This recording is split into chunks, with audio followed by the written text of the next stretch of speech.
Housekeeping rules. Silence your phones. Photography is permitted unless otherwise specified, and I think neither of us object to photography. So social media policy, everything is shared again unless specified. We are going to take the format where we have questions at the end. We have just the two of us speaking, and obviously it's a panel, so hopefully some lively discussion. I certainly need some help with my last slide from the audience. You'll see why as we get there. We had a number of people turn down the opportunity to speak in this session, which is why there's only two of us. We tried very hard to get more, but... And I guess it's Wednesday afternoon. If you don't have the app by now, you're probably not going to. And I'm still reeling from nobody else wanted to talk with him, and that's why I'm here. We'll fill in the gap for you. yes, Right? Thank Exactly. you. Thank you. And what was the last one? Oh yes, it is mandatory to give a 5-star rating for the presentation. Okay. So I'm Chris Gilpin. I'm an electron microscopy co-director at Purdue, and I just want to give a little bit of background to actually why I'm standing here. I was at ABRF last year, and I was on the program committee, and we had gathered in a foyer of the hotel to go out to dinner, and this unknown gentleman started talking to me, and the subject of this year's meeting came up, and I said, well, I could be retiring. I'm not sure what the prospects of me being there are, but you know, it's one of those really difficult decisions to make. And he said, turned out to be Joe Dragabon. And of course, the subsequent was that would make a really good session for next year. Will you present?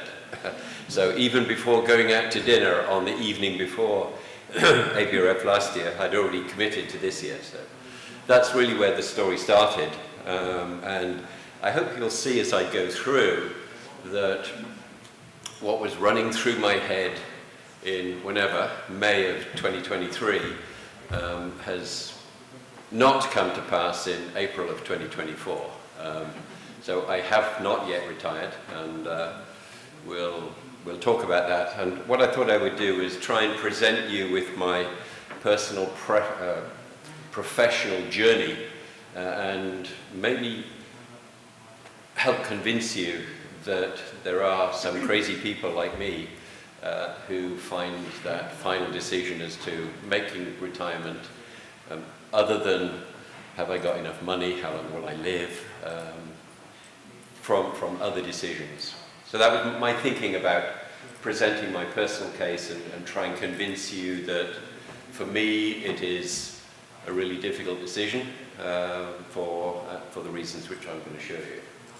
So this is what it was supposed to be. This was the as-build presentation, how to sunset oneself. Melissa's going to take over and do succession plans and staff retention strategies. But it has actually turned out that, as I said, this was a year ago in Boston, and now it's, oh hell, what am I supposed to do?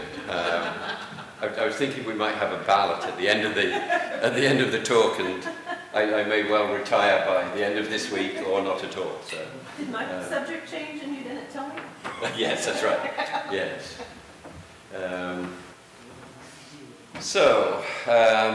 Despite my youthful looks, I actually started in microscopy in 1972.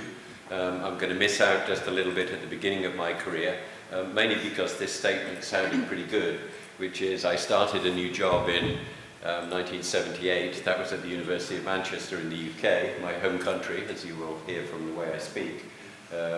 I've only changed jobs twice since then. Once, and I'll talk about those, I moved to Dallas UT Southwestern Medical Center in 2001, and then moved to Purdue in 2012. And as I said, my next change will be to no job. Maybe. I have something on something at the end that offers maybe something halfway. So really this was just a timescale of things that I've done in my career, and I'm going to go into some detail of these, not super deep, but I want to give you a flavor of what has stimulated my professional career, what I think I've achieved. That will be my my personal view of it. So I started a new job in 1978 at the University of Manchester, and the University of Manchester, I think, was very progressive and had their first core facility in 1985. It was actually electron microscopy.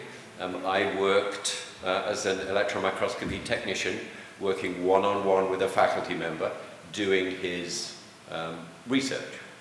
And in 1985, they said, we're going to take all of the electron microscopes, this is in the medical school in Manchester, we're going to take all the electron microscopes from the preclinical departments, we found some empty space, you're going to move some of your microscopes in there, we're going to buy you new ones, you're going to kit it out, you're going to staff it, and you're moving to the core facility. And I said, no. It was something radically different than I'd done previously.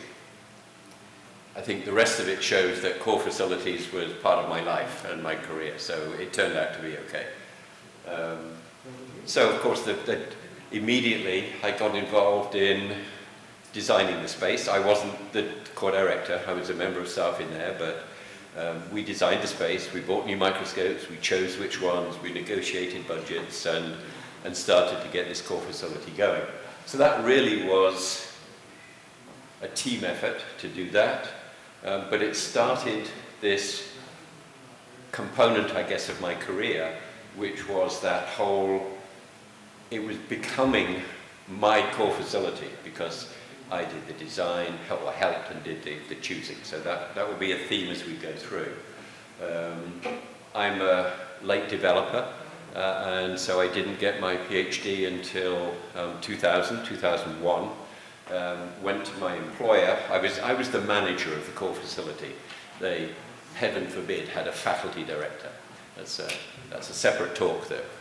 And so I got my PhD and I said to myself, what am I going to do with this? I looked at job advertisements worldwide, came across something which I'd never heard of, which was a tenure track faculty position being advertised at the medical school in Dallas. I emailed the head of department and said, I'm a little bit unusual, told him about myself and said, is this the kind of thing that I could apply for? And he said, no, not really, but we have an opening for a core facility director in electron microscopy. You sound perfect, get on a plane. So it was just an email out of the blue. I don't know if anyone else has suffered from, what do they call it, imposter syndrome. So I was newly got my PhD in my late 40s, and the guy who was hiring me, his middle name was Gilpin. And I had this idea that I only really got the job because it was a cute kind of connection, and that I was unworthy somehow. But anyway, for those of you who remember those dark and distant days of the 90s in particular, that was when molecular biology was in its heyday. Nobody really cared what happened in the cell, it only happened in a test tube. In fact, the medical school in Dallas closed, the Department of Cell Biology closed their EM facility, literally. They shut the door, turned the microscopes off, locked it, and sent the staff away to do other things. The new head of department, the one that hired me, so my task was to open the doors, turn the lights on, get the microscopes running and decide where we wanted to go for the future. Again, some really good foresight by the administration. Upon starting, I already had a budget to buy a cryo-EM, and hopefully everybody knows how significantly cryo-EM has changed since 2001. So that was my first trip out to Japan to evaluate JL microscopes, which is eventually what we ended up buying. But interestingly, and there's another sort of running theme here, there was actually an existing electron microscopy department from the Department of Pathology that did a lot of biopsy work. They were adjacent in the same hallway as the cell biology electron microscopy facility. And when we came to need space for a cryo-EM, there wasn't space for everything. So my plan was to merge the two facilities, evaluate instrumentation, decided what we wanted to keep and what we wanted to leave. The head of the pathology electron microscopy facility was a very senior and eminent faculty member, full professor, and he was completely against the merger. So we had a meeting with the dean, and the dean said, I would like you to come back and present me with your plan. So I did drawings, I did layouts of where everything would be, which microscopes we needed. In fact, it turned out I was invited to present to the dean first. So after I finished, he turned to the next guy and said, okay, well, what's your plan? And he said, I don't want to merge. That was it. And he said, leave it with me, I'll get back to you soon. And within 30 minutes, there was a call that said, we now have a single EM facility, Chris is going to be the director. A little worrying as I was on a work visa at the time, because had that gone the other way, I think I would have been going back to the UK with no job. But fortunately it worked out. But here's this theme, which we'll see again in a while, of taking something that was, if you like, in pieces and joining it together and making something more of those individual pieces. So this was a very prestigious medical school, 6 Nobel laureates on staff. It was, well, I don't know who works in medical schools, but cutthroat fairly. Faculty would fight each other and kill each other and trample each other to progress their careers. But it was, for me, a good experience. It was pretty much a clean slate that I started with. The interesting thing was, the budget that I had, I think, to buy the first cryo-EM was something like 1.5 million. When I started negotiating for the microscope, so here's another theme in my career, I managed to get that down to 1.3 million by negotiating. But I said to the vendor, I don't want to buy it at 1.3 million, I want to spend 1.5 million, but I'm going to need plunge freezers from Leica, I'm going to need a free substitution unit from Leica, this was with JL, and they said, well, we don't sell third-party, particularly unrelated equipment, but it was a first, another theme in my career, but they actually did that, so I bought the microscope and another 200K's worth of accessories. I designed the lab for the layout, which subsequently I did elsewhere as well, actually on the same kind of theme.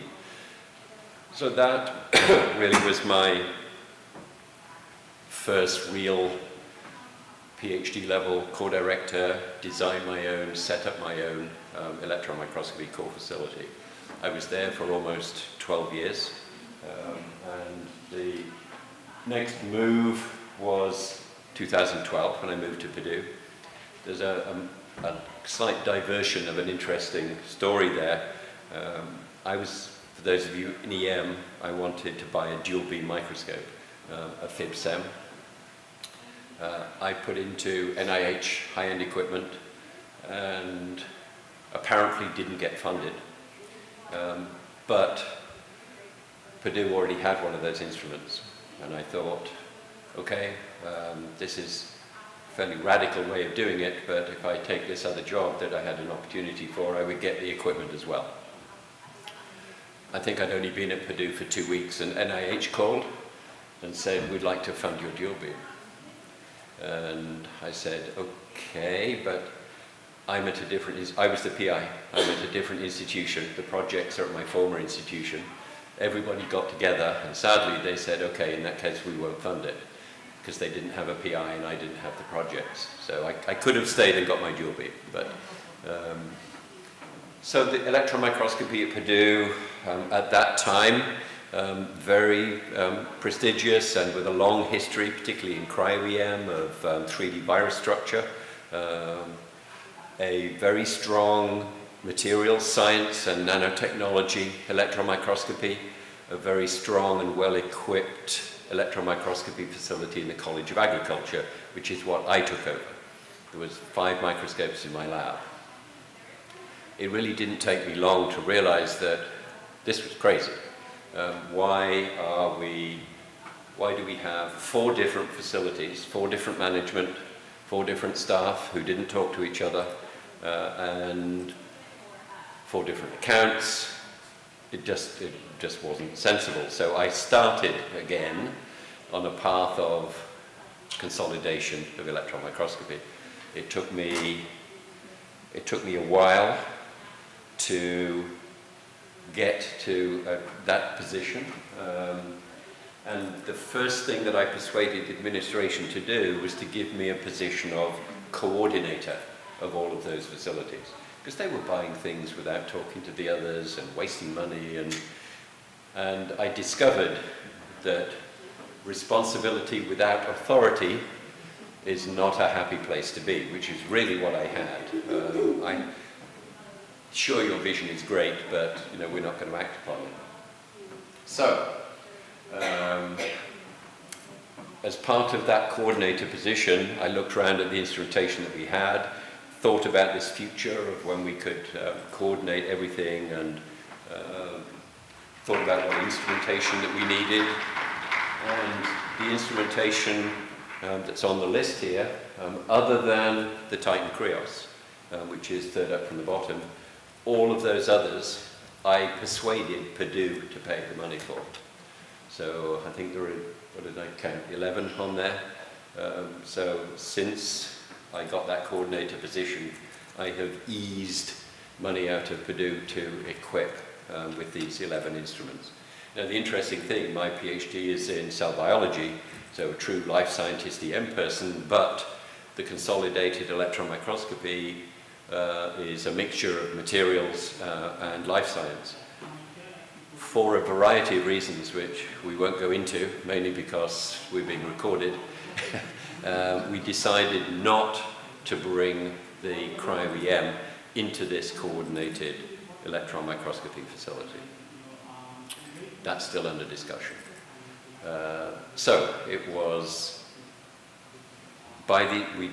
this happened over several years, lots of millions of dollars worth of equipment, brought us up into modern instrumentation levels. I applied for the money, made the cases, evaluated instruments, chose the purchase, negotiated the deal, worked with facilities to make sure that the instruments were going to go into good space, suitable space for electron microscopes. Sadly though, and trying to remember which, so here's my summary of, so this was, if you like, the before. The instruments were in 3 separate buildings, 3 sets of staff, 3 management structures, 3 financial structures. Afterwards, here's the sadly part, still in 3 separate buildings. Makes it quite difficult, but we now have 1 management and staff structure. I'm the director, I'm a staff scientist. We don't have faculty directors. 1 account, managed by my esteemed colleague here. I'm attaching 3 accounts because it's a recharge account, a general account, and a depreciation account, but nevertheless, we pooled all of those from the separate managerial structure on the other microscopes.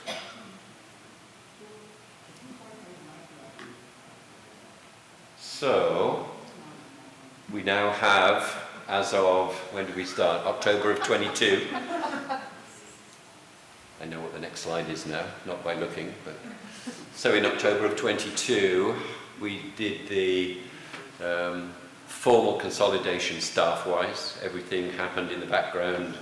I think Melissa clicked buttons on HR, and all of a sudden, all the staff are in one place. It took us a further almost a year, I think, to get all of the accounts consolidated. And that was just a technicality, really, of each month when we decided that it was time to close the accounts and merge them, there was some damn bill against the account, and we couldn't close it until the bill had been paid. And that lasted, I think we finally finished in October of 23. Just things that you can't possibly imagine that, well, we took a policy decision that we thought we'd done everything and we just wait and see. Then all of a sudden we get a liquid nitrogen cylinder appears billed to one of the accounts that we want to shut down. And so starting in October of 23, we were 100% consolidated, staff, managerially. For the first time, in January, February, I presented a budget to the, actually I missed a piece out, let me step back. The 3 buildings and the 3 separate management structures. One was Burke Nanotechnology Center, the other was the Department of Materials Engineering, and the other was the College of Agriculture. So not only were those disparate managerial setups, they were completely dispersed across the campus. The negotiation I made with the then Vice President for Research is that we would consolidate and then live under the Office of Research. I obviously made a good case because they agreed. And in this year, a couple of months ago, I presented for the first time a budget to the Office of Research for fiscal 25. When do we hear? May the 3rd, I think, as to when, what they thought of the budget and how much they're going to give me and whether they liked it or not.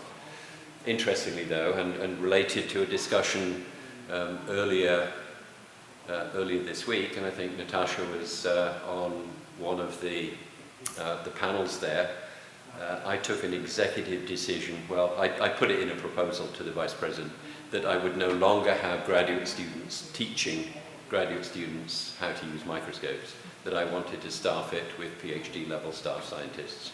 Amazingly, they agreed. And so I've been hiring.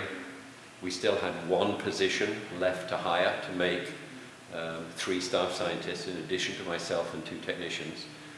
Unfortunately, about 3 weeks ago, one of my staff scientists resigned, or will resign on the 30th of April, so my search hire, same position, opening and description now is for 2 people.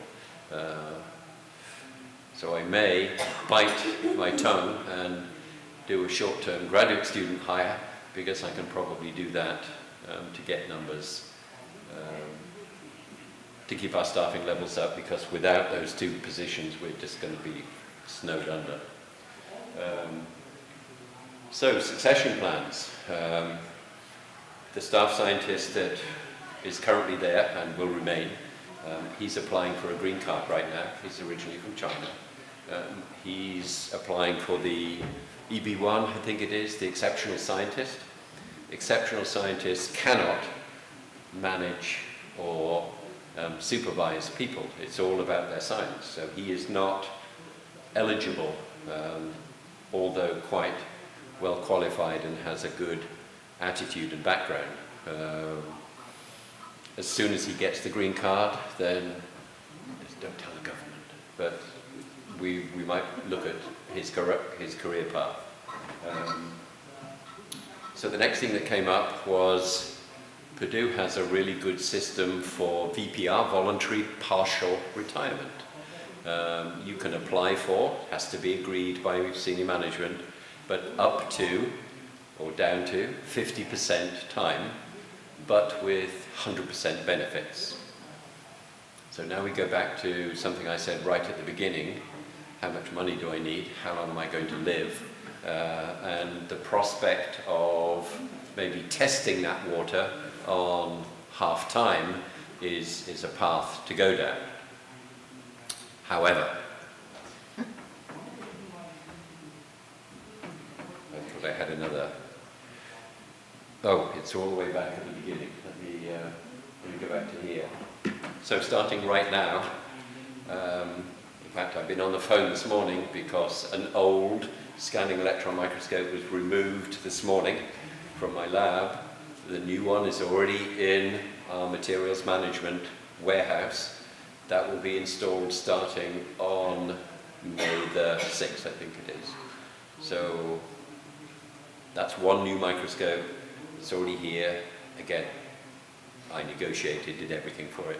We have a new TEM currently being installed.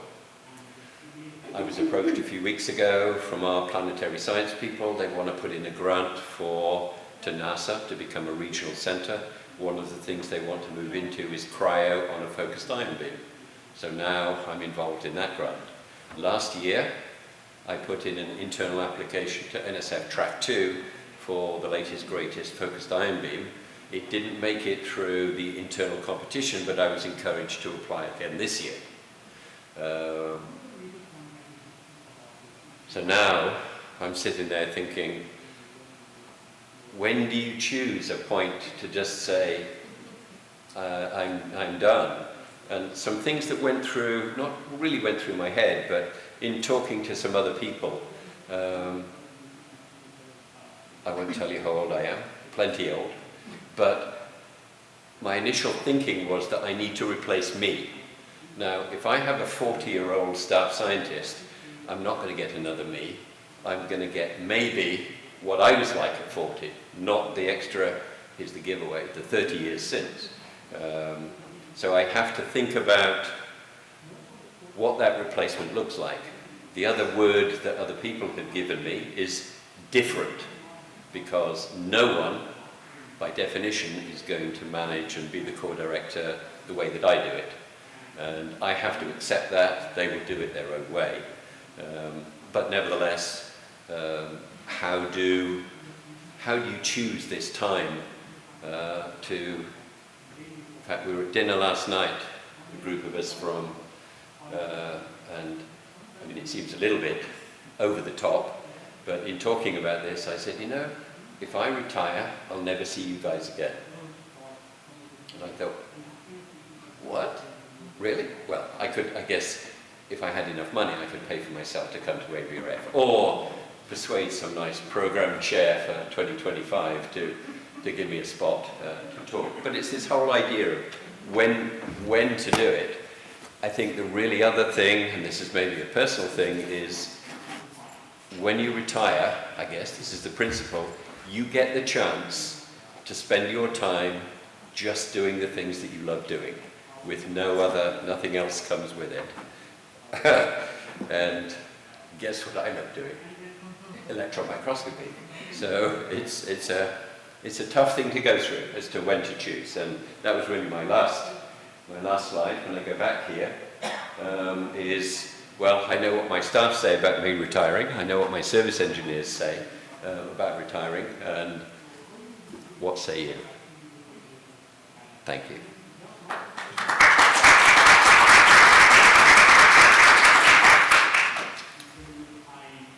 So on the opposite side of the coin of when do I retire, from an institutional perspective, Melissa can introduce herself, but from an institutional perspective, what can the institution do about, well, I assume the thrust is persuade people to stay rather than persuade them to leave from an HR and incentive perspective. So that's, Melissa's going to give us her take on that. Hi, I am Melissa Taylor. I am in an administrative role, primarily finance and human resources in our Office of Research at Purdue University. Chris is one of my 4 directors that I work with, and I can't say I have a favorite, but you know, I am here. And no, he can't retire. But that's my different perspective. It has been a very fun week. You can tell this introvert's talked a whole lot more than normal this week, so I'm sorry if my voice is going. But yeah, I think I'm the only social scientist in the hotel this week. So my PhD is in educational leadership and organizational development with a specialty in human resource development. So when Chris said, will you talk at ABRF? I'm like, isn't that biomolecular or something? And he said, talk about employee retention. I'm like, I got to. So I got to geek out a little at lunch. Somebody asked about generational theory, and which I'll get into a little bit. That was my dissertation, my area of research, so bear with me, please.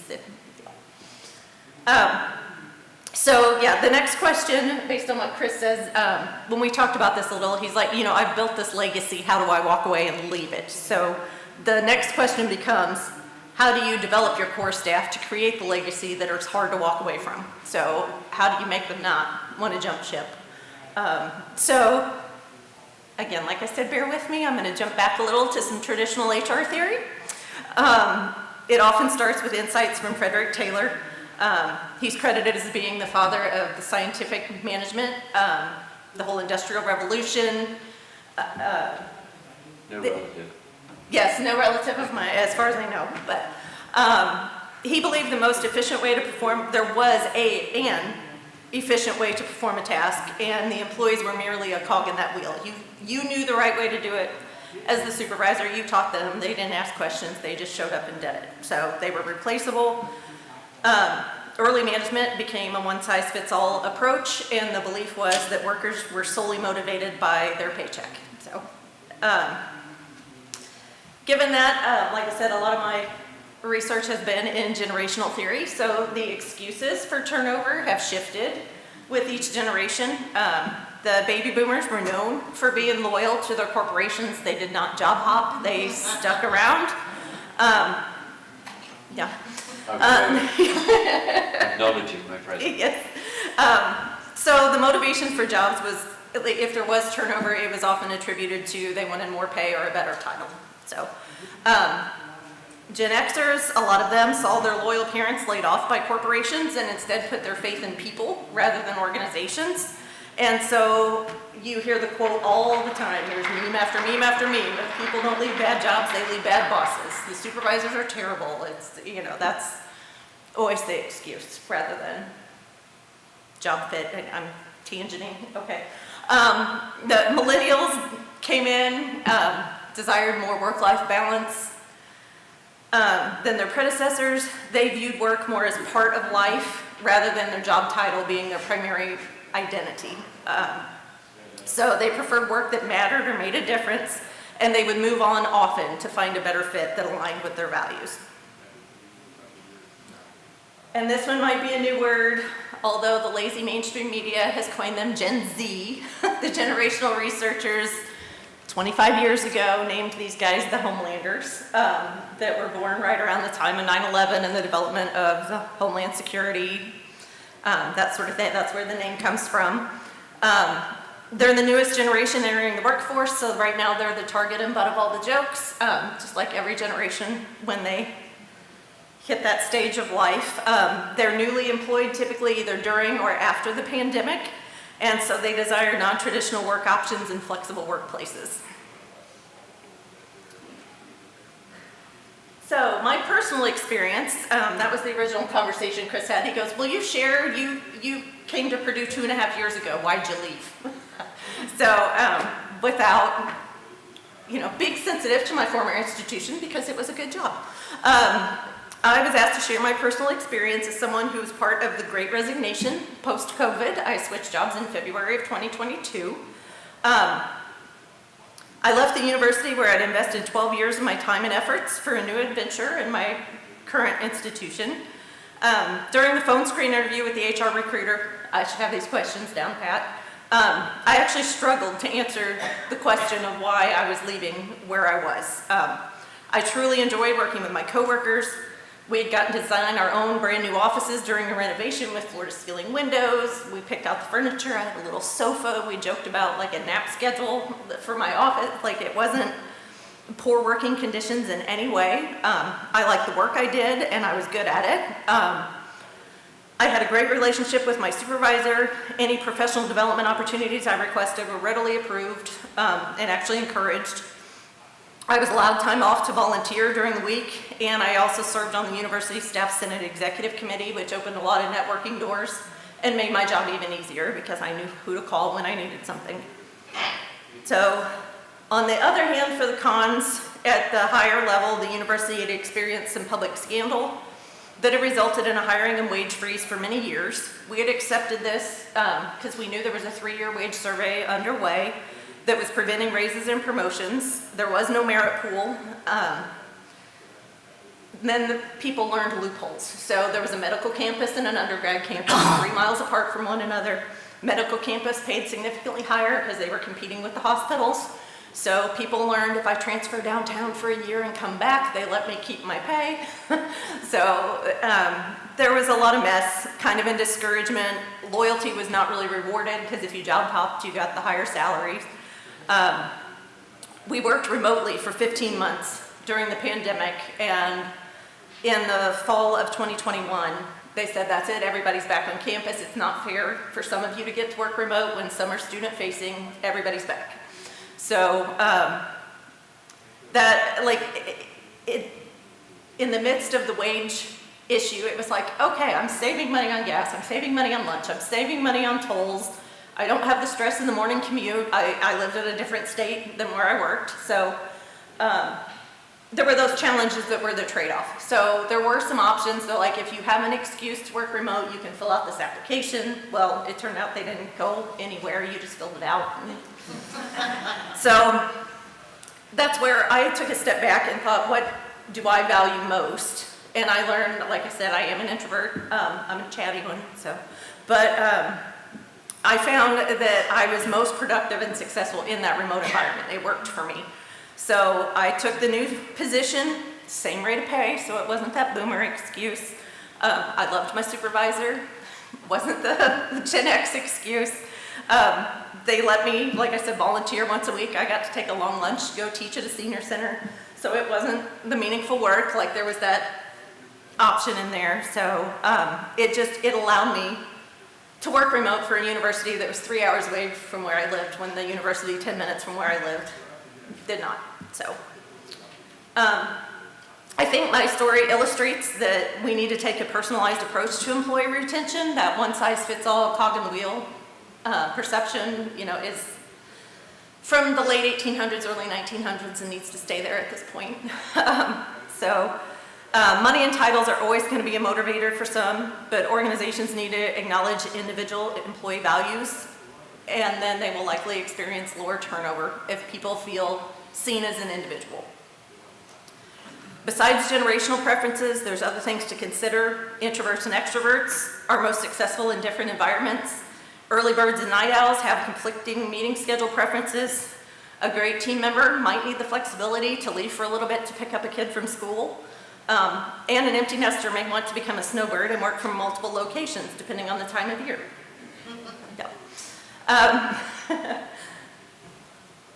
So, as I mentioned, it's, like Chris said, it's hard to walk away when you've created that legacy. So how do we get that legacy valuable enough that it makes the decision to leave hard instead of something people are running to do? So, the new normal is an opportunity for organizations to get creative. It is true that few workers are going to say no to a salary increase. Employee retention solutions do not have to be a budgetary burden. There are things that you can do from free or low cost if you just think outside of the box a little bit. So I know, especially in this environment, if you have to be in a lab, you can't work remotely. So what are some other options for those that do need to be on site? So not all roles are conducive to the remote work approach, but the location doesn't have to be an either or option. I was speaking at lunch to a few in a nanotechnology center that I support. There's a research scientist team and a research engineer team that have always been very separate with their own hierarchies and their own supervisors, and we're actually testing a job sharing option with one of those individuals where he's 0.5 FTE on both sides. And that keeps happening. So we've already seen a positive impact in communication and collaboration between those two teams just in the past few months. Let me get a drink.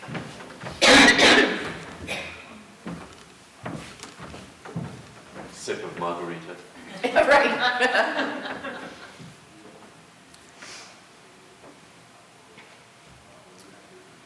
All right. So another thing, being creative, especially in transitions, because there will still be turnover. Like I said, when I left my former university, I had a very strong relationship with those that I was leaving, and I actually felt bad for leaving them in a bind. It was a position where we had gone from printing reams and reams of paper on a weekly basis to, over COVID, we had gone fully paperless with a new system, and because I was at home by myself, I was the only one that knew how to do it for my department. So I worked with both supervisors before accepting my new role, and I ended up working 0.4 FTE for my prior job for the first year of my new job to train my replacement. So I know, some places are against, conflict of interest, sharing information. My old role was in student affairs, my new one's in research. There wasn't a whole lot of, even if I did tell them the things, it didn't mean anything to them, the confidential information. So we would meet. My new job was a normal 8 to 5 schedule, so I met with the former job over my lunch hours and on weekends.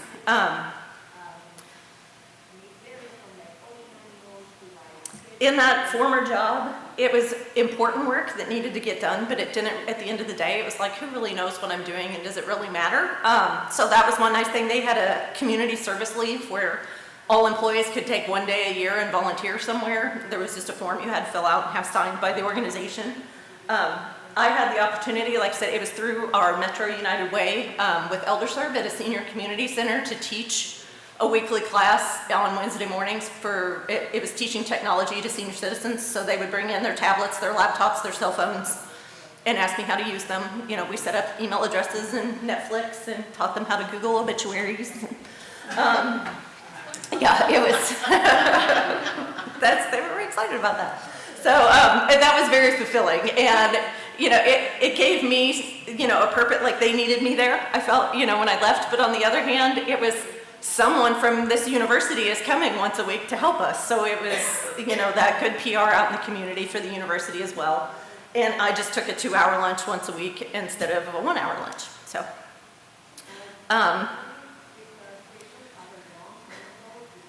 I have had some success with condensed work weeks. I know this is another thing that's come up in my current role. We haven't done it yet, but in prior roles I have, where individuals work 4 longer days instead of 5 shorter days.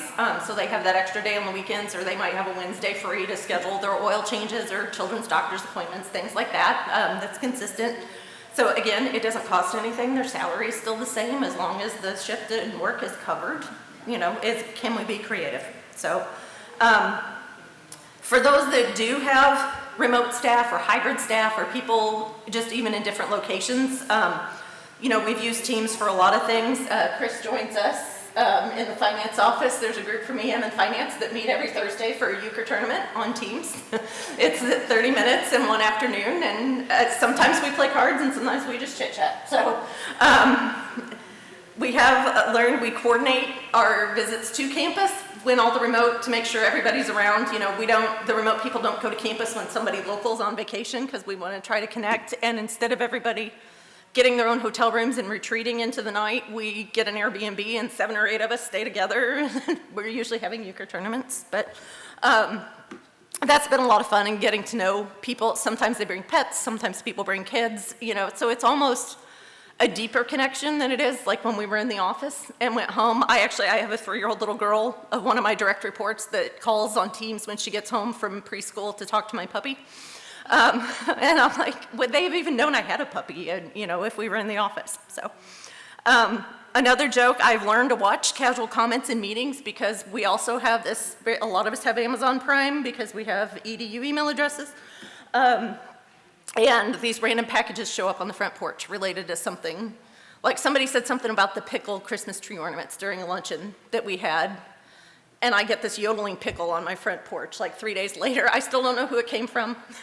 But things like that show up about every 10 days or so. And we get in a group and somebody's like, okay, who mailed blah, blah, blah. So we found creative ways to make those connections that you would normally make, at the water cooler in the break room in a in-person environment. So, in conclusion, today's employees just need to know they're valued for their unique selves in addition to what they contribute in the workplace. And successful organizations will allow space for the individuals to create the legacy valuable enough worth staying for so that they have Chris's challenge of figuring out how to one day say goodbye when it's time to sunset themselves.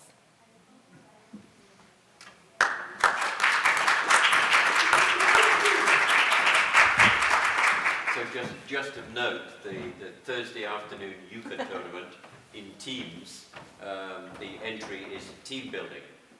And as Melissa said, I join in. It's the business office people in general that build that team. But I can tell you that because I do that, if I need some crappy thing doing in iLab, and it's one of those people that come on those calls every Thursday, it's a much easier kind of relationship to have, and it's, oh sure, Chris, yeah, I'll do that, rather than, who are you asking me to do this stuff? But so a question, excellent. I'd say if anybody wants to join tomorrow, just send me your email, I'll put you in the group. So we are, just as a note, thank you for being at the microphone, these sessions are recorded, so questions through the microphone, please.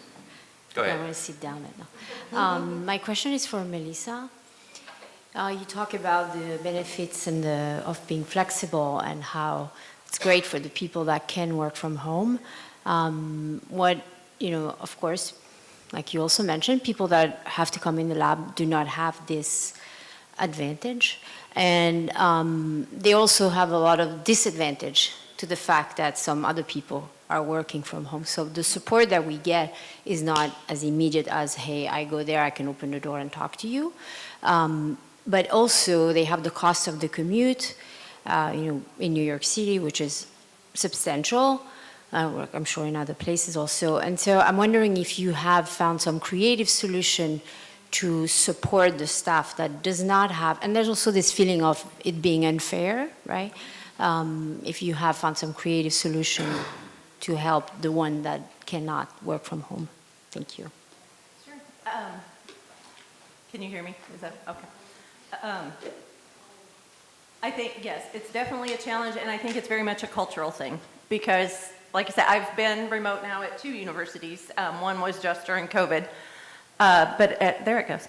At that time, we did not have any set hours, and we did not have a lot of meetings. So as long as you were available by phone during work hours, it didn't matter if you were working 8 to 5 or if you decided to get on at 2 a.m. and finish your reports. As long as your work was on time, there was nobody checking in. And I think that kind of hurts morale more. That's my personal opinion. But with those who do have to be in the office at a certain time. So at Purdue, we are very extremely clear. In my team, at least, there's 19 of us. During your work hours, you can pick 8 to 5, 7 to 4, or 7:30 to 4:30, whichever one you pick, you're in that seat. So anybody calls, you're answering on Teams just as if they walked into your office, if you were in person. And then, yes, the emails, the responsiveness should be the same as if you were in the room next door. That includes, the remote work is not a substitute for childcare. You are not babysitting and making extra money. You're not working 3 remote jobs at the same time. So there's been, I think, yes, it's definitely a cultural thing where you've got to put those things, those expectations in place. And that helps with that semblance of fairness. I completely agree. The thing that comes up with us a lot is the parking, having to pay for parking if you're in person and the remote people don't. So, like, for example, I was hired remote. So, and my newest hires live in Tallahassee and Houston, Texas. So if President Mung one day says, hey, everybody's back on campus in a month, figure it out, they said those that were hired remotely will remain remote until they leave, and their replacements will be hired on campus. If you were there before COVID, you come back. So that's also been a little area of friction of why is that fair? But as far as so when I travel to campus, I live 3 hours from campus, so it's usually an overnight stay. The university, if it's part of the offer letter, they do cover the hotel and my mileage and my meals because I was hired to work at home. We have tried to minimize some of that. Like I said, we save a ton using those Airbnbs. And then we'll try to pool in, we'll all bring food and kind of potluck it and stuff just to try to give that perception of goodwill that it's not, we're not taking advantage of the extra perks and hurting the budget where, okay, you wanted to order this $20 office supplies and they told you no, but I'm going to go out and eat this dinner tonight. Yeah, that's nice for your team, but I'm trying to find some advantages for the people that do have to come. You know, like that's, Right. what do you do for them, right? Right. It's trying to find that fairness. So if, for example, like when I go to campus, I Yeah. do have to pay to park. I cannot turn that in. I know I'm not there as often, so it is cheaper. But it's trying to create, I mean, there are advantages and disadvantages. At some point, I mean, we have had people quit the position they were in that was student-facing on campus, and they take a remote position. Because it's like, if you want the remote Right. perks, do you want to do Yes. the remote tasks? Yeah. Because some jobs can't, like our big example at my former university was the dental hygienist. They were the first ones that had to go back. And we're like, you know, how do you make that fair? Because they can't clean somebody's teeth from their living room. So, yeah. Just a comment about the fairness thing. So I work hybrid. I don't have to be in the office. Of course, all of the lab people do. We have a coffee station, free coffee. We usually keep that there. So if you're in the lab, you know, just stop by, have coffee. All meetings always have food. So if you're there in person, you get breakfast and donuts and coffee. And if you're remote, you can just call in, right? So, I mean, and there are little things, and there's really no way to make it completely fair. If you're pipetting in the lab, you have to be there, and there's no way around it. The other thing, just to comment, not necessarily to Chris, because he and I work together pretty closely, so he knows all this. This is kind of a comment or question to all of you. One of the things that we are fighting with, I have 3 core directors that are probably within 10 years of retirement.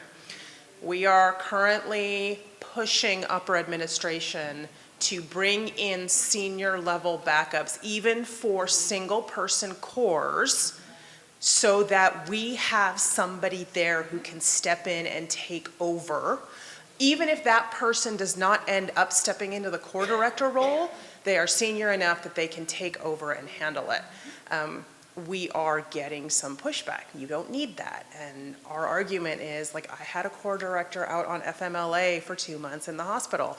Yes, I had a graduate student cover. Yes, the core kept running. That is not the greatest solution. It works, but we are trying to do this succession planning. I don't know how many of you have had success making those arguments to your upper admin. We are trying to make them right now. So if anybody has any insight, I'd love to hear it. I'd say before, to address your first, I had my finance hat on. Yeah. I'm also on the equivalent of the staff senate at Purdue, and one thing that has come up with the remote that you made me think of is there's a lot of complaints from the remote staff that there's free healthcare on campus, and there's a free mammogram bus that comes on campus, and they're like, well, I want to go pay mine and send you the bill and get reimbursed because I don't get that benefit that the on-campus people do. There's a co-rec gym that they have access to, so I want you to reimburse my gym membership fee. And I'm like, apply for a job that's on campus. So it's one of the, yes, those are some perks that I wasn't thinking of from my team perspective, but yes, I hear that a lot. Like when they complain about that, I'm like, really? Like, you don't pay gas to go to work every morning? Like, yeah. So one to add to that so Purdue has an interesting retirement policy. If you've been at Purdue for 10 years, you become an official retiree when you do retire. And I mean, it's, wow, you get a free parking permit. You still get free access to the gym and the co-rec. Interestingly, you get to keep your email address and your on-campus credentials, so free Photoshop for those of us who do astrophotography and use it in our spare time. So there are some perks, and I'm not sure what Justine or Suzanne are going to say, but one other thing that I have observed personally is someone started at Purdue remotely who was formerly at another Midwest institution. How long did she stay? 6 months? And moved remotely to yet another institution. There were some professional reasons for that, but you can job hop and talking about the salary increase, etc., without leaving the house. You stop working at Purdue on Friday and work for another institution on Monday for another $30,000 a year. And it doesn't affect me, but I'm not really sure how that fits into the overall discussion. Want to talk to Suzanne? Sure. I want to piggyback on what you had said. My flow core, I'm looking at succession planning more for the cores. And my core director has come to me many, many times over the last year and a half. Everyone's over 55. You know, most people are creeping up to 60. They're all going to leave at the same time. I need to open up recs. And I don't know what anybody else in the room does. And I keep telling her, they could stay. Just because they're that age doesn't mean they're going to leave. So we can't just go and open up, she's got 5 people. I can't go and open up multiple recs because what if they stay? I can't do anything in our system until they say, you know, May 30th is my last day. So what does anybody else do to, you know, not basically have no one working my flow core if they all go at the same time with administration? Do you have any luck? Or do you wait till they all leave and then you have no flow people? Do you have an announcement limit?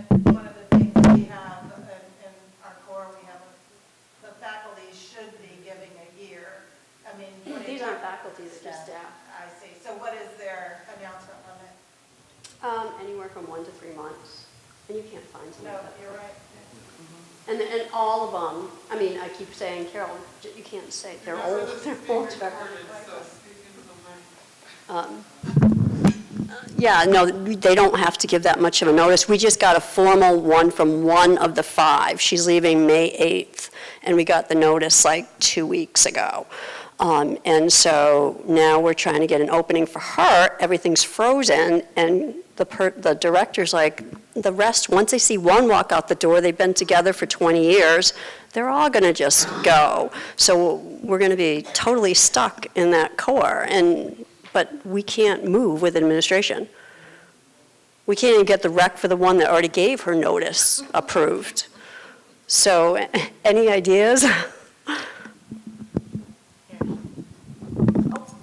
Pass it around. So how many staff are actually in the cores? Why are we 6 getting older people who are leaving who haven't brought on those other staff who are younger to be in a position to take over when they're gone? These people have been And here 20 then years. you're not, Yeah, there haven't been openings.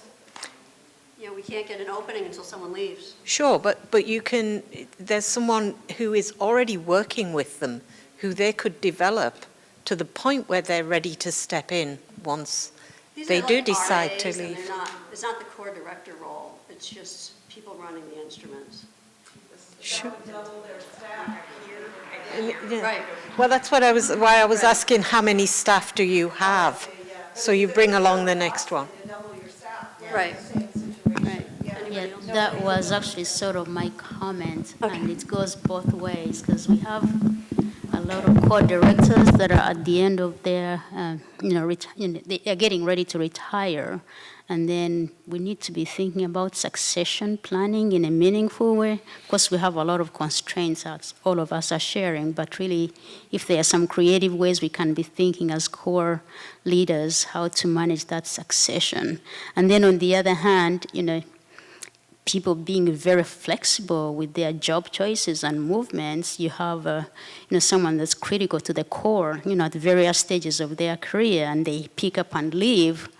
How do you manage that? That's got to be a big challenge. We've run into that at my institution, and they're not very good ways, especially when we are resource constraints. We don't want to duplicate. We don't want to. But we've tried to leverage who we have in the core, do some cross training, and if we can, just to get ready for that. So that was one comment. The other comment I had was related to remote work. Folks that are working on campus, and then you also have to think about the ones that are working remote. They also have some expenses. They are using their utilities, they are using their internet, so our institution was cognizant of that, because our HR boss is a lawyer, and so she brings in that background and risk management. So she was able to help the institution. We picked up remote work much earlier on, and most of our staff, our support staff, finances, research administration, that can meaningfully work remotely, they are all remote, and so that's given us office space and all the other things that go with it. But we were very thoughtful about how we did it as an institution, and we had to create a proposal for remote work modality. We had people sign, agreements and all of that. But alongside that, we were thoughtful about risk management, liability, workers' comp, and all of that, to where people actually get a little bit of reimbursement when they work remotely for their internet and whatever else they use at home. And then also some considerations about workers' comp and how that might work when you're working remotely. Just a comment on that. So really to address the succession plan, I think maybe I'm in a unique situation that I have only had staff scientists working for me, for one of them for 1.5 years and the other for 9 months. The one who's been working for me for 9 months is, and again, it's interesting, this whole idea. Coming from the UK, people have usually a defined period of notice that they have to give. In the state of Indiana, my understanding is that there is nothing. It's a right to work state. Somebody can talk to you on the way out at 5 p.m. and say, I'm not coming back. And that's perfectly fine. He told me, I think, halfway through the first week in April, that he'd be leaving on April the 30th as a staff scientist. I am screwed, are we allowed to say that? But, which was, again, coming back to hiring short-term grad students. How am I going to hire 2 staff scientists that are already expert in electron microscopy that can hit the ground running? Certainly one of them by the 1st of May. So I didn't have an opportunity in my particular case to develop a succession plan. Maybe the answer is, from my personal perspective, maybe I don't retire now. How about I spend my next 5 years working on my succession plan, and at the end of that, somebody is ready to take over. I would really want somebody to tell me that I'm old and past it, but I still think that I'm as dynamic and go ahead as anybody in my field. So I feel comfortable that I can still contribute during that time. But that's for others to decide, I guess. I'm at the medical school too, and I feel like, in answer to your question, at our institute, when a PI leaves, a faculty member leaves, they say, or retires, they say, bye, this has been amazing. You're now emeritus, but your lab is shut down. So, it's over. You're not going to be doing your thing, whatever it is, and your people go and just I feel like in my gut, this is such a higher leadership thing that needs to happen. Like you're talking about, that they need to start thinking these cores are servicing many, many people across the medical school. And they're seeing that, people are aging out or whatever. So I feel like it's so weird to come back on the core director. Somebody at some level, whether you're centralized or not, needs to say, whoa, this is not like a faculty member retiring. That's very different. The technicians then have connections and they go to other labs. So somebody somewhere now, very soon at the top of all these institutions, is going to have to say, we need a program where we look at aging out core directors who have had this unbelievable skill level so that we can take money, like you said, and start doubling up the staff or extra trainees, or saying it's very fair that these people want to retire soon and we have to keep these cores going. It's essential to grants. I feel like in my gut that has to happen at a very higher, much higher leadership position. And cores are sometimes new. Even that whole concept of cores, especially if you're decentralized, is maybe not rolling around at the highest level, like a vice chancellor for research. But it better start being, because there's so many of us thinking about that same problem. So as you say, I think the two comments I'd like to make. One is, you're right, compared to faculty, if the core director leaves, you don't shut the core. The other one, again, based on what you just said about succession plans or something in general, I'm still mulling over my thought process to our plenary speaker from the NIH, who was asked if institutions had a career path, and presumably we could weave into that succession plans, would they be treated more favorably by the NIH? And she said, nope. I thought, what? Really? Yeah, I just wanted to make a comment on, I think if we're asking our cores to work like a business and to recover financially, it has to be as other businesses, that we cannot be one person dependent, whether it is something we can predict because somebody may be aging, or it could be something that sometimes we don't predict and some people just don't show up, or something happens and they're just not. So I think that the plan has to be coordinating, and that has to be just part of the whole structure of how any business should be operating. Yeah, and to add to that, I would actually increase those numbers. So when I'm fully staffed, I'm going to have 5 staff, and because of the range of technology in electron microscopy, I'm 5 staff dependent. One of them goes, it will leave a hole in technological capability. Something to riff off something Justine said, but also thinking about when our center director first came in, the first thing he did is say, I want you to put together your win the lottery plan. If you win the lottery and walk out of here tomorrow, who takes over? This is how we realized we needed to do succession planning, because in a lot of cases it was like, I don't know, right? Nobody holds like the downstream. So this is, we also started doing cross training, but for the core directors, that's not, you can do that at staff level, right? Core directors are just at a specialized level, so that makes it hard. But also thinking about what Justine said about working at home and thinking about people working in the lab, one of the things that we have tried to do is do a lot of setting up of our instruments to be operated remotely, so that at least sometimes staff have the option to work from home and check in on their experiment or do data analysis at home. We have tried really hard to give people as much flexibility as possible, even people that have to be in the lab sometimes. And I think that has helped, just knowing like, I'm gonna stay at home and do data analysis today, right? I'm gonna look at mass spectra. I'm gonna, press go on the instrument and do something else working from home today. That has helped kind of balance that fairness issue. I just wanted to add a comment too, that I know not faculty people, but staff people have been burnt in the past if you give a long notice. They know you're leaving, you asked to go to ABRF, no, we're gonna send this other person, you're leaving. So then a lot of people tend to hold back so that we get these very, very short notices because they don't wanna miss out on a possible raise, promotion, trip to ABRF or whatever.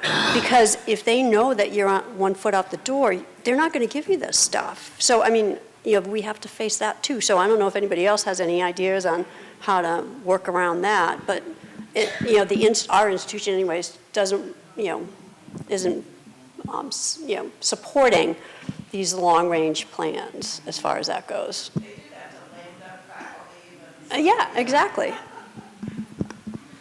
So my comment's coming from the other direction. This is more of an HR retention aspect. Whenever the replacement shows up too soon, right? So you have management, you have directors, and somehow or another people get a little nervous and you go ahead and hire the replacement. How do you retain the one that was there first? Because now they're a stone throw away from all of the things that had kept them there, but someone else has taken their place.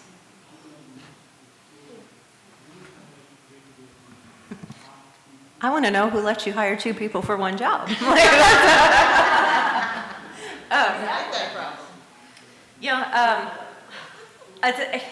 Well, and I explained that I did stay on at my former role to train the new replacement. Unfortunately, I don't want to say it wasn't the best hire because it wasn't me. I don't mean it like that. It wasn't the best hire. Her excuse was constant, and finally why I eventually walked away, they're like, we have to let her fail without you, because she took on the thing of Melissa's here and she'll just do it, so why should I bother to learn it? So they're like, they said, you pick the day when you're ready, but we've got to let her sink or swim on her own so we can get rid of her. But anyway, and that was hard too, because then I knew they really were in a bind. So I think it's, I don't know anywhere that's completely overstaffed. So I think that's getting creative, kind of like our person that I just mentioned. We've done a lot of new hires with CHIPS Act. We've exploded in one of my areas. Like, they've gotten lots of external industry partner funding. They've hired like 7 new people in the past year. Those people don't know what they're doing yet. So that's where this kind of shift came, with that bridge between the engineers and staff scientists in our nanotech center. He was a full staff scientist. We've hired a few new ones that are in training. So he's not needed as much there, but he wanted more stability with that hard funding on the engineer side. So I think it's kind of selling that win-win. Like, he might like the research scientist side better. He still gets to do that 50% of the time, but then he has that more funding, job security on the other side with a lot of the changes going on. So I think, I would assume, even if you have 2 people that are kind of for one role, that there's enough work overall to go around. So I think it's, like Chris said, it's when there's a job opening, it's not, we need to hire exactly this. It's when there's an opening, you have the chance to look at the org chart and say, what's working, what's not, where are the holes, what do we want, and how should we change this job description to fit what we need now versus what we needed 3 years ago when that person started. So. Hi, so my question is more for the whole group, because I'm looking at this from a different perspective. Has anybody in the room been part of a one-person co-facility? And me? Okay. And the other problem I've had is, has anybody come into their role after a really, really long gap? So in my current role, the previous director left 8 months before I got there. And so I was trained by my own staff, who were not very well trained by the previous staff, because he wasn't there anymore. So I guess the question is, we obviously need our leadership to make some changes in our structure so we can hire our own replacements and train them. And especially when I was a one-person co-director for 3 years, what if something happens? Like, I was in San Francisco, they hit a lot of pedestrians. By the way, it's not good. So does anybody have ideas for how to get our leadership to help us out? Natasha, hire some grad students to create your SOPs. That's what I need. I feel like I'm talking up. Maybe I should have been sitting on this panel too. We have one-person cores. We do hire grad students to step in. They are not core directors. They will keep the core running. We have been in that situation exactly, or we were in that situation with our imaging core. Exactly that. One-person core director left. We had a grad student for 10 months. I mean, they kept it running, and that was great. Yeah, we're having this fight with our leadership right now. And to the other comment, I have managed to get the okay to hire an assistant director for our proteomics and metabolomics course. It's not the same position. It's not an overlap. It is one step down. And frankly, the reason I was able to do it is because we need the hands. But I got the okay not to hire at a technician or staff scientist level. We made the argument that we need somebody at a very, very senior level because we needed the hands anyway. And I feel much more confident, at least on the proteomics side, like 1 more year, and I will feel confident if our proteomics director wins the lottery, the assistant director will step in. Hopefully we'll be putting out that position for a metabolomics assistant director sometime shortly here. But it takes time to train those people. Cross-training helps, but again, that's more for a staff scientist thing. Just a brief comment, somebody mentioned it earlier. I think it's quite different for core staff versus core director. And in terms of succession, I'd be interested to hear from other core directors, but as they say in my country, I know a guy. And I've been in my position for almost 12 years. Just one example, and it's this building of relationships and knowing how to talk to people. I was hired 12 years ago by the Associate Dean for Research in the College of Agriculture because that's where the facility was. Now we've consolidated and on campus wide. guess who the latest and newest vice president for research is? The former associate dean for research in the College of Agriculture. I play golf with her husband. I'm not saying she does me any favors, but she knows who I am. I get invited to the Christmas parties, and you can't just say to your successor, you need to be on first name terms with the vice president for research on the day after I leave and go and advocate for money for instrumentation. It's part of being a core director, I think, is this interaction with people. In a year, I work with over 200 faculty, use my core every year, and I've been there 11 years. So I know a guy. Just an answer, maybe, or a suggestion for Susanna. What we've done when there's a critical person that is leaving is offer them the option to stay on as either part-time to transfer their knowledge, or hire them as a consultant for a definite amount of time. And that seems, it's not the full salary, so it seems to be accepted better. I can sell it better to the finance guys. It's like, okay, we're going to get like 20% of their salary. And then I think the theme of the meeting has been a lot of merging and building bigger cores, or, eliminate redundancy. And so I think, the idea of a core of one maybe should not be the one that comes first, but maybe have a more, like, yesterday I was in a great session. This person, I think she was from Colorado State, about the analytical, where she has all the, the mass spec, or the different one that she had put together. If one, you had three core directors, and now you have one person that oversees, but the two other one are much more redundant. So maybe that's a model that we should be adopting if it's possible, instead of building, like we have a metabolomics score, we have a proteomics score, and now we're thinking about lipidomics score, and then whatever omics. Well, maybe there should be a bit more of we put them together so that there's more redundancy. And if one of the core director leaves, it's a bit less, critical. Yeah. And then finally, last year we have a cell therapy core that has, CAR, and it's a GMP facility.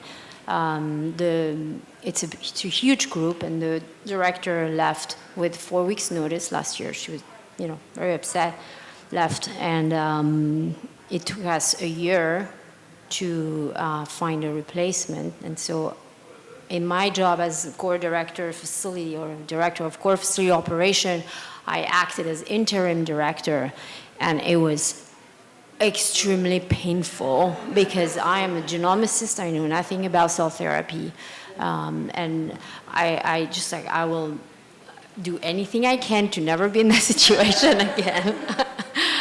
So I think the idea of having, a succession plan is extremely important, really.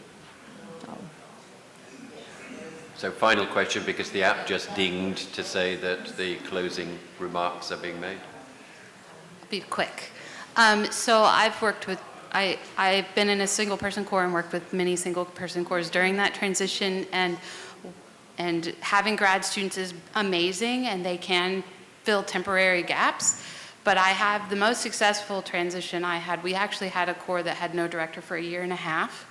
And in that time, what we did was we talked to one of our career track faculty, so these are faculty who teach, and had them take on interim director duties, and then adjusted some of their teaching schedules. So if you have that expertise in your teaching faculty, you may want to tap those skills. So that worked pretty well. All right, that's end of our session. We are pleasantly surprised that we ran over. Thank you for coming and your questions.